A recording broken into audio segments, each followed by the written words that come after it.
Em relação às contas públicas, essa questão do aumento de gastos e o próximo governo, qual a avaliação que você faz sobre a margem que haverá o próximo governo para manter despesas e investimentos em níveis adequados? Bom, em primeiro lugar, você está hoje na maior crise mundial dos últimos 80 anos.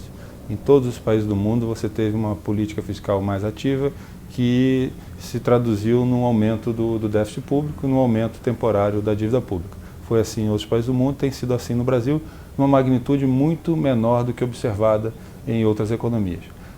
Tudo indica que no ano que vem a receita volta a crescer, ela já está voltando a crescer mais aceleradamente nesse último trimestre, ela voltará a crescer, o gasto vai crescer de forma mais moderada, ou seja, no último ano desse governo nós vamos ter uma elevação do resultado primário em relação a 2009, que foi um ano atípico, a dívida pública volta a cair. Então, do ponto de vista patrimonial, a situação fiscal ela é confortável, ou seja, o próximo presidente, seja ele quem for, pegará uma situação fiscal bem melhor, mais equilibrada do que o presidente Lula pegou.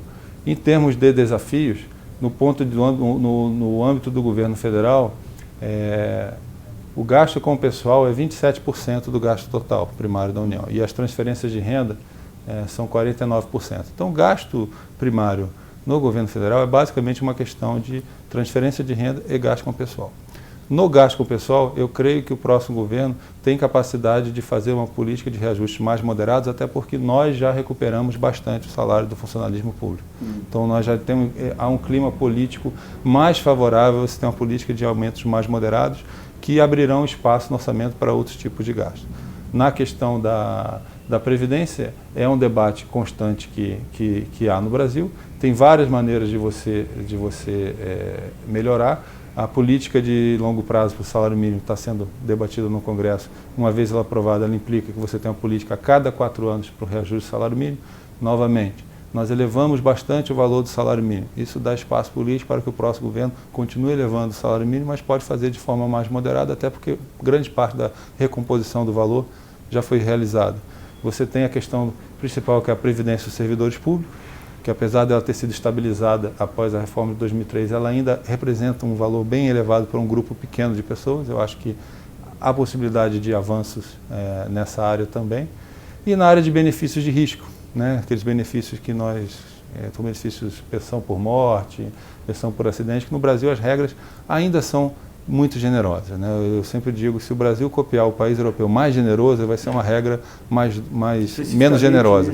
E esses são benefícios que vêm crescendo bastante. Novamente, com a recomposição do salário mínimo, num contexto de crescimento, você pode fazer esses ajustes de forma gradual.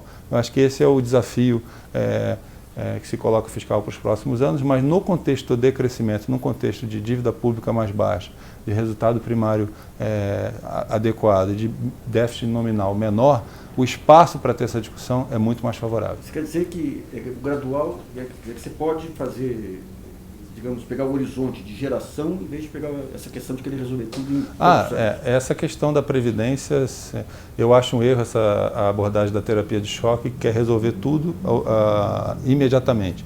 Isso, na verdade, inviabiliza a discussão. Digamos assim, a reunião acaba nos primeiros 5 minutos. Na verdade, você tem várias frentes que algumas você pode não ter consenso, demora mais, ou não se avança, em outras você pode avançar. Eu acho que existe espaço para avanço na Previdência do servidor público, na questão dos benefícios de risco e na política de longo prazo para o salário mínimo. A questão da idade é uma questão mais controversa. Eu acho que eventualmente haverá uma reformulação na questão da idade mínima para aposentadoria no Brasil, como vai ocorrer em todo o mundo. É uma questão que também tem que ser enfrentada, mas aí o espaço político é um pouco menor.